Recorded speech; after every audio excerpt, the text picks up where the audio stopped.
Hey everyone, welcome to Wildlife Inspired. I'm your host, Scott Keys. I have a great video for you today. This is a lens review. This is the 180 to 600 millimeter Nikon Z-mount lens.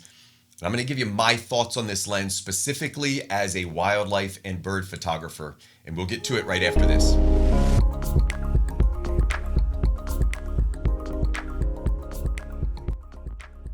Now, before we break this lens down, let me just tell you, my channel tries to be as practical as possible. I want to use any of the reviews that I do. I want to cater them around wildlife photography, but I also really want to give you the hands-on. We will get into some of the specs and some of the details and some of the nitty-gritty, but what I want you to know at the end of the day is what are the pros and what are the cons and who's it for? I'm going to give you all of that information. We're going to talk about build quality. We're going to talk about optics. We're going to talk about some of the unique things about this lens. And we're really going to focus on value when we talk about this. Now, over on the side, I'm just going to show you where this falls into its line of lenses. This is not an S series lens, so Nikon makes an S series. That's going to be a pro quality build, and you're going to pay a premium in terms of pricing. This lens is going to come in at the lower end of price points for these longer wildlife oriented lenses. So you've got the list over there. You can kind of see where this falls in. Price-wise, it's going to come in at $1696.95. I'm going to give you the B&H pricing because that's who sent me this lens. I want to thank them. They send me tons of products to review.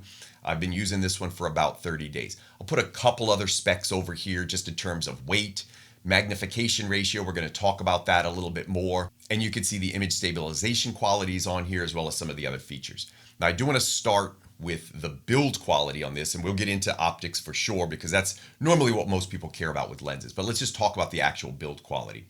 The first thing I want to note is this is a zoom lens. So it's got a 180 millimeters to 600 millimeters, and this large ring here is going to control that. There is one other ring here. It's a small ring. I'm going to call this the focusing ring. There is other terminology for that, by the way, with Nikon. And then we've got a tripod collar. I'm going to talk a little bit more about this at the end. That will allow you to loosen this and rotate it to any angle, tighten that up. And I've got a lens function or recall button here, so I can use these programmably. I'm going to talk a little bit more about that when I get to build quality. And then two small buttons here or switches here. This will go from auto to manual focus, and then a limiter, a focus limiter. That's going to allow you to change the focusing of the lens so that it doesn't always come back. It basically speeds up when it's hunting at subjects further out. For me, birds in flight is a perfect example of when to use a focus limiter. For my testing, I was shooting almost all songbirds. I did not have that focus limiter used at all because fortunately for me, I was able to get a lot of these songbirds fairly close. So that's some of the basics of the build quality. Again, this is not an S series lens, but you will notice that price point relative to the other price points out there. It's at the lower end of the spectrum for a wildlife oriented lens.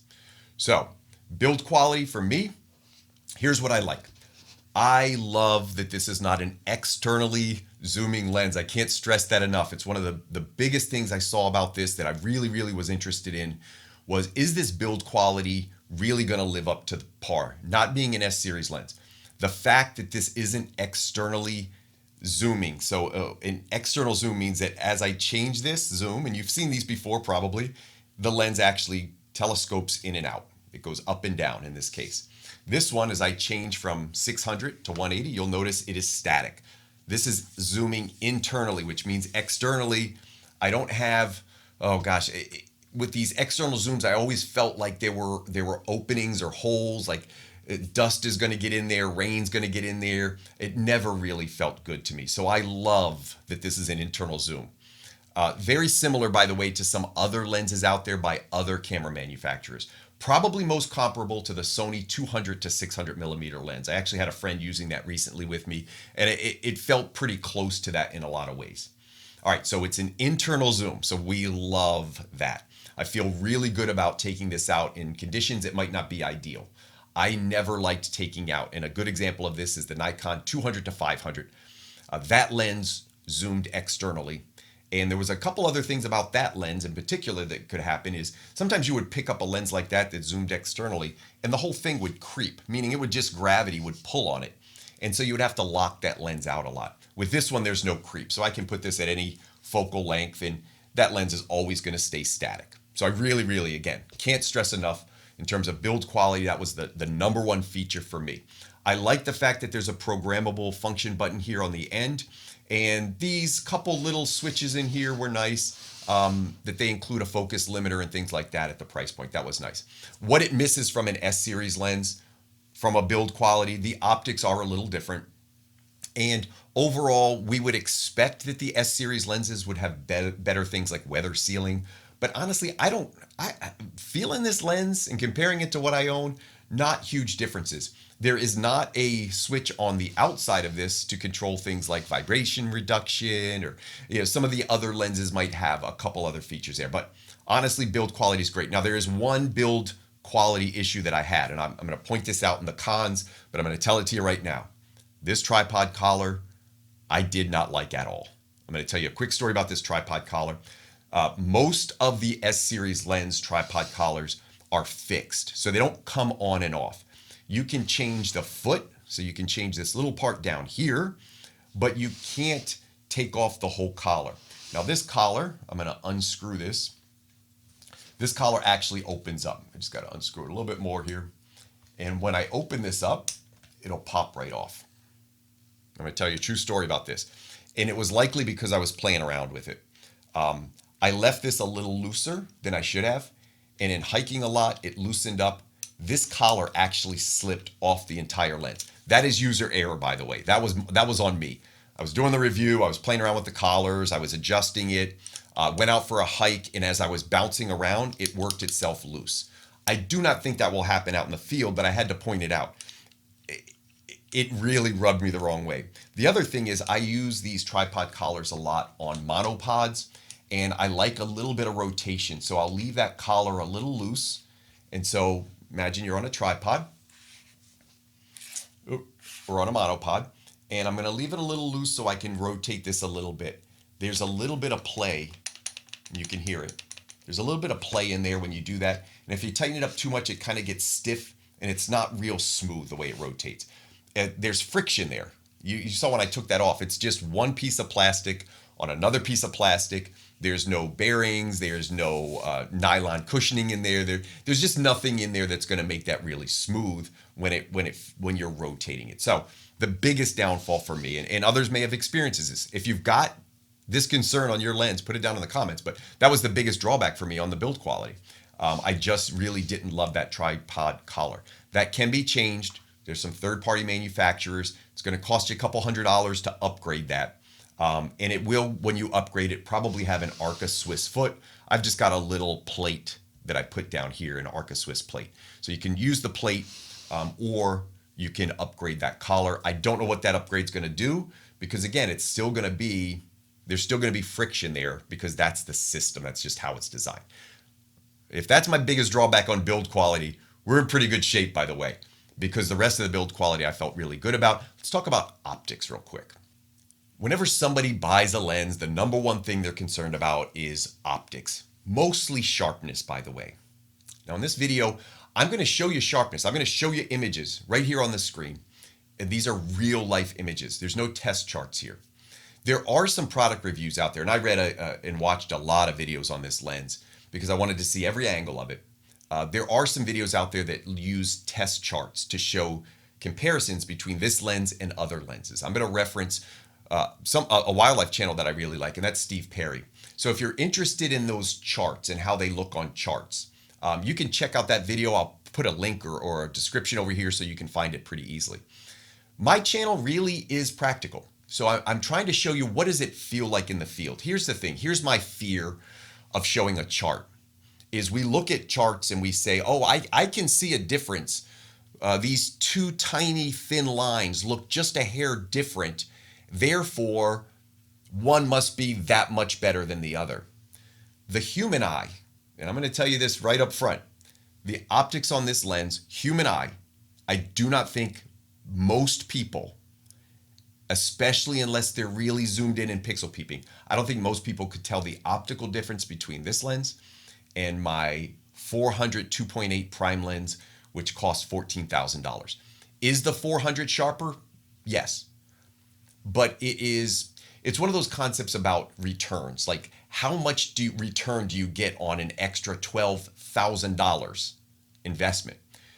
Optically, you're going to get a small increase. So if I graded this out optically and this was a B plus, my other lens was an A minus, does that justify that cost difference? And could most people even tell without zooming in? So if I just printed this, put it on a wall at 16 by 20 or 11 by 14, could you tell the difference with your eye? And I'm going to tell you, I don't think you could. I'm going to change my screen. I'm going to show you when we talk about this image quality. Let me show you what this really looked like. Now, I've got a pool outside my house, and I'm fortunate I can shoot from my basement. Birds come in and they bathe and they feed in there.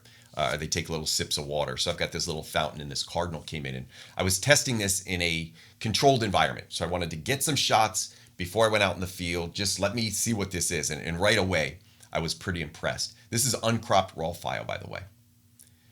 If we zoom in, you're going to start to see the image quality right away. Now, this is 100%.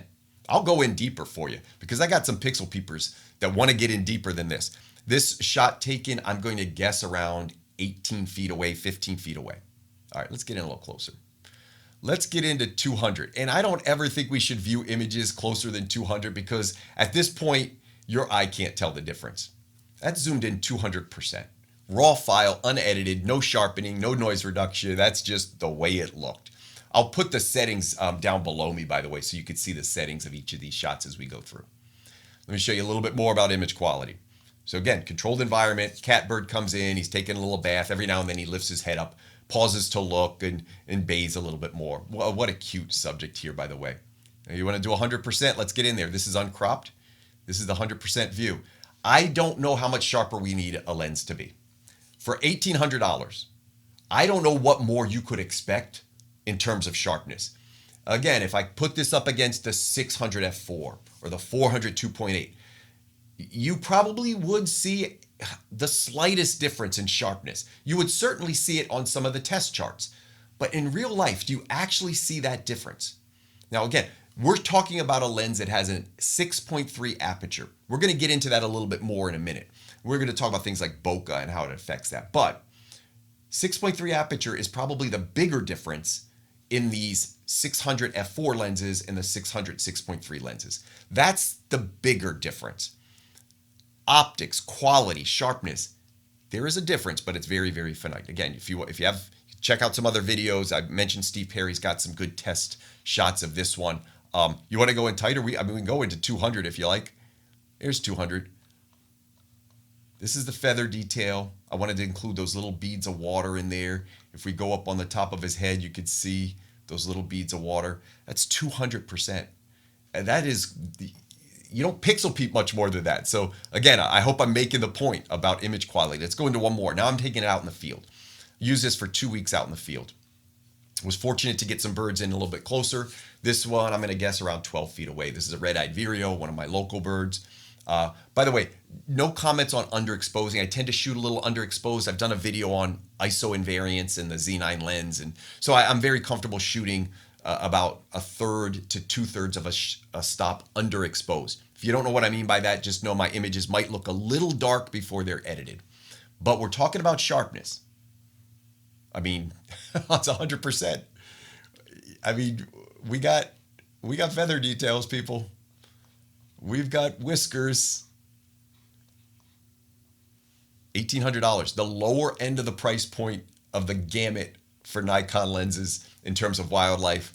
What do you think? Let me show you some before and afters now. I did some test shots out there. Again, everything here practical in real world. Baltimore Oriole, outside. This was at a feeder. I wanted to get some shots at a local feeder. Love the colors in the background. By the way, those out of focus areas known as bokeh.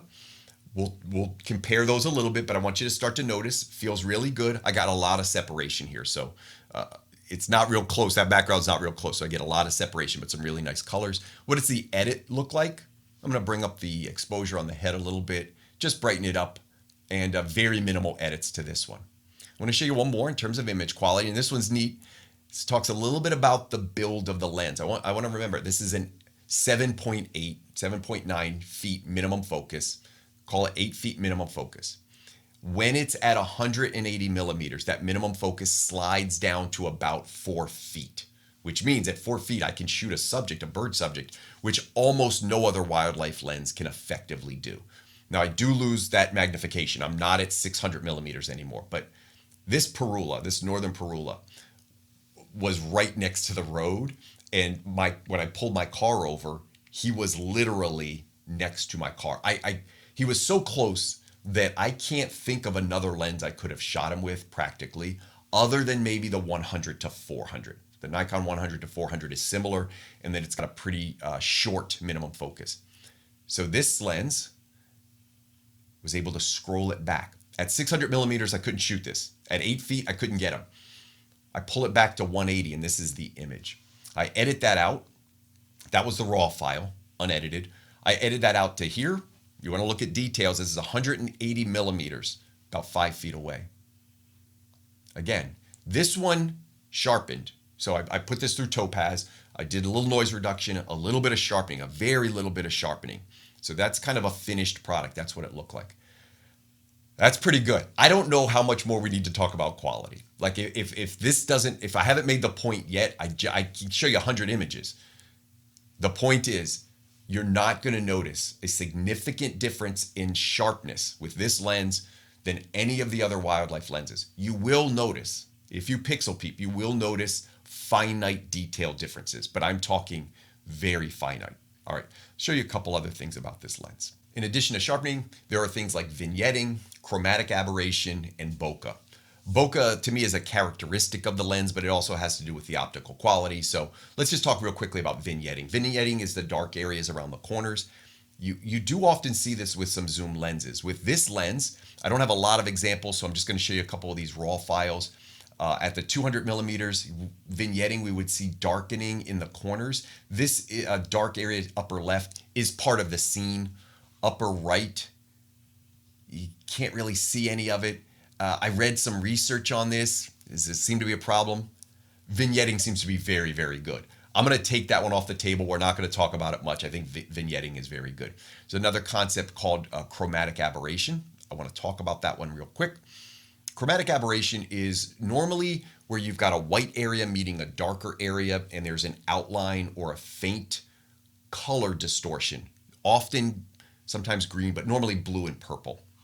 There's some reasons for that, some interesting reasons for why that happens. Less expensive lenses tend to have chromatic aberration. I tried to find some subjects that I shot that had some black and white next to each other, and no greater subject than the black and white warbler. Where you would expect to see this is right on the outlines of the head. So if we zoomed in a little bit more, we would expect to see it maybe somewhere over here. This wasn't the sharpest picture I got out of this lens, by the way, but I was looking for this subject. And then I tried to find this one, and I looked at this one. You can see this one's pretty sharp, and I'm in at 200%. Again, right around these feathers over the eye is where we would expect to see some of that. I just didn't see it. So I'm not telling you it doesn't exist, but I did a little research on it, and I also found that everybody that's reviewed this lens has said the same thing. Chromatic aberration is not real bad with this lens. Much better than expected at this price point. So vignetting, better than expected. Chromatic aberration, better than expected. The last factor here, we talked about sharpness, better than expected. Bokeh. I have one image. I tried to find something where they would call this like point focus bokeh. These are some people call them bokeh balls. These balls of light that appear. The larger the aperture, the opening of the lens, the more out of focus elements we'll get. So when you get those dots in the background of light, they will turn into balls of out of focus areas. I didn't have a whole lot with this. Because this is an aperture of f6.3, we would expect those balls of light to be slightly smaller, but we also just want to see, are they pleasing? Do they look nice? This lens has a rounded blade, so you would expect to see nice round circles in the background, which is what we see. Now, I showed you some of the other images that bokeh, the out of focus elements would look pretty good. I'll show you the edited image of this where you could see some of that color in the background and some of those out of focus areas. I thought the bokeh was surprisingly good. So when I looked at all of the optics involved, sharpness, vignetting, chromatic aberration, bokeh, focusing on sharpness, the lens exceeded my expectations. At that price point, I didn't expect it to be that good. I was really pleasantly surprised. Now, one thing I wanted to mention before I move into some of the characteristics like the minimum focus, video quality, autofocus speed, I do want to point this out with the optical quality. I don't know if this is user error. With my 400 2.8, with the teleconverter on, I'm at 560 f4, and I get really good optics with it. One thing I noticed is as I was reviewing files, every now and then I would see an image that was really sharp and in focus, preceded by or followed by another image that was a little out of focus. I saw it multiple times as I was going through. Again, this could be user error. I tend to shoot in lower light with Songbird, so I was shooting early morning a lot. That could be a part of it. So it could just be the autofocus system was struggling, but I've done that for years with my other lenses. Maybe, and I can't say for sure yet, but maybe every now and then a frame gets a little out of focus and comes right back in focus. Let me zoom in here. All right, so we're gonna go into 200%. I'm gonna get in here. I probably don't need to be at 200% for this. You know what, let me go to 100 because you're gonna get the feel for this pretty quickly. Okay, I would call this one sharp. All right, so we see feather details around the eye. Everything looks good. Bill's nice and sharp. These vireos have a little tip. You can see all the way down to the tip. Notice I believe this is the very, the preceding frame. This is the frame right before this sharp image. I'm gonna go at 100%. Can you see the difference in the feather detail right there? So again, this really good feather detail. I'm shooting at 10 frames a second. So a tenth of a second-ish before this frame with the same focus point, the same subject, very little changed, not quite in focus. That focus moved just a hair in that very brief period of time. Now, is that user error? Is it the low light? Is it the lens? Not sure, but I did notice it. I wouldn't say it's a problem. It didn't happen often, but I noticed it maybe more with this $1,800 lens as compared to $10, $12, $14,000 lenses. Maybe there's a little bit of a difference there. All right, so optical quality, we wrapped it up. Let's get into some of the other characteristics of this lens. Now for the other characteristics, I talked about bokeh a little bit. I showed you some examples of that. I call that a characteristic of a lens. It is also tied into optics. So we touched on that, but there's a couple other characteristics of this lens. One, I want to talk about this minimum focusing a little bit more and how that deals with magnification. So the closer I can get to a subject, so at 600 millimeters, at 8 feet, I have more magnification than if I'm 13 feet away. So the 2' lenses that this would compare to, the 600 PF lens and the 600 f4 prime, the minimum focus is around 13 feet. So I've got the same zoom, I'm 600 millimeters, but on this lens, I'm closer. That means the subject is going to be bigger. I have more magnification.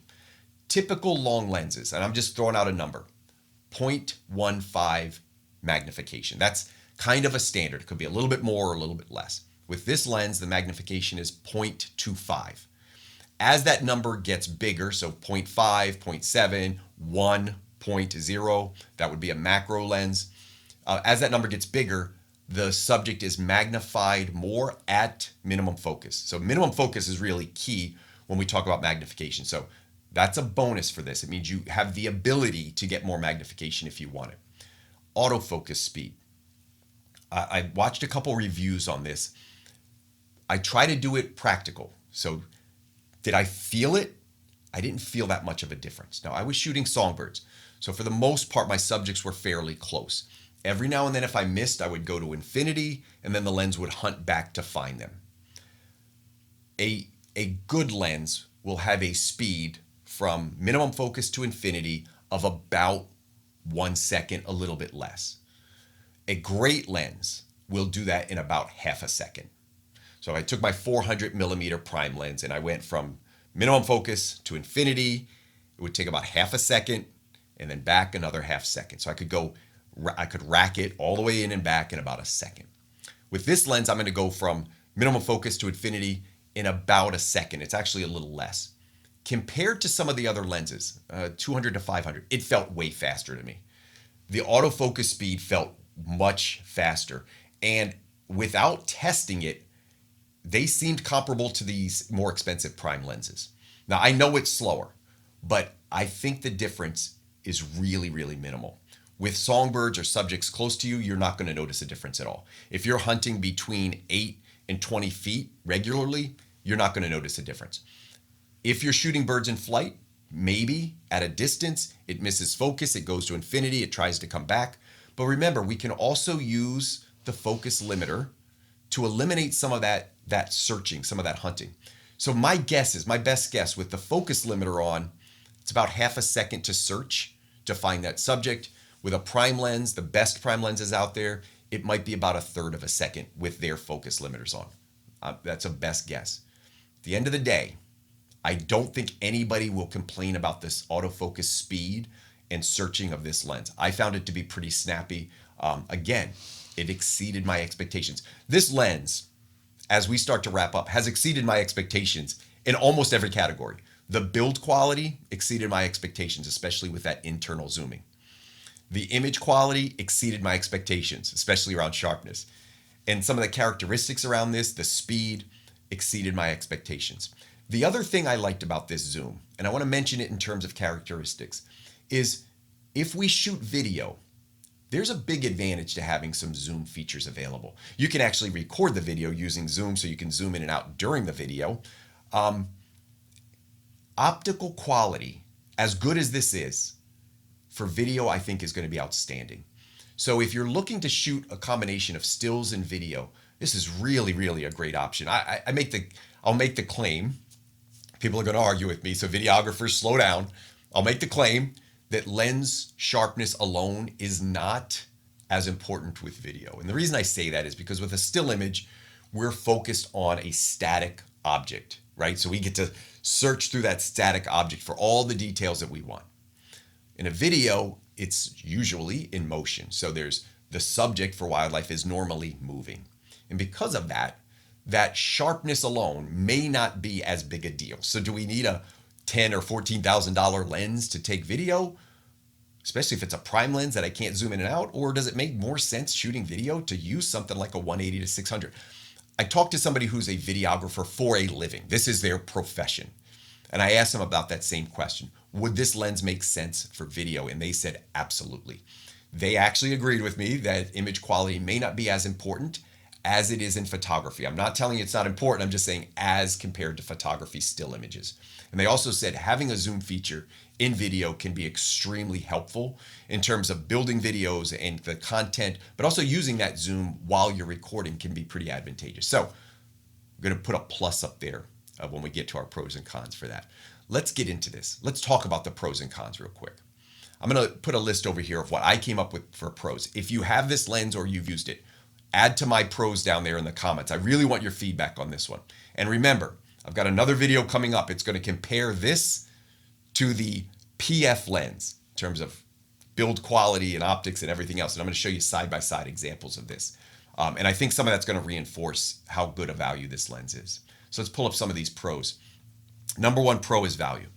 Now, $1,800 isn't cheap. And for a lot of people, that's going to be, a budget. If you have a budget for wildlife lenses under $2,000, this is a no-brainer. This is your lens. Can you buy a used lens and adapt it? Like, could you get an older f-mount lens and adapt it? Yeah, you could probably save some money doing that. If I had a mirrorless system and you gave me the option for the 200 to 500 Nikon versus this, it's not even a contest. I'm just going to tell you, rather than adapt the 200 to 500 lens, I'm going to buy this every time. The 200 to 500 is cheaper right now. It's taken some markdowns over the years, but there's just no contest. This is made for a Z-mount system. The internal zoom's a huge deal. The optics are on par with the 200 to 500. I got no problem saying this would be my recommendation. If I had a mirrorless body, this would be one of the first lenses I would buy in that price point. Other pros, image quality, exceeded expectations without question. This internal zoom is a huge win for me, especially when it comes to tougher conditions. The minimum focus, that's a win. Being down at 8 feet as opposed to 13 feet with the right subjects, especially like some of these songbirds that might come in close, that's a win.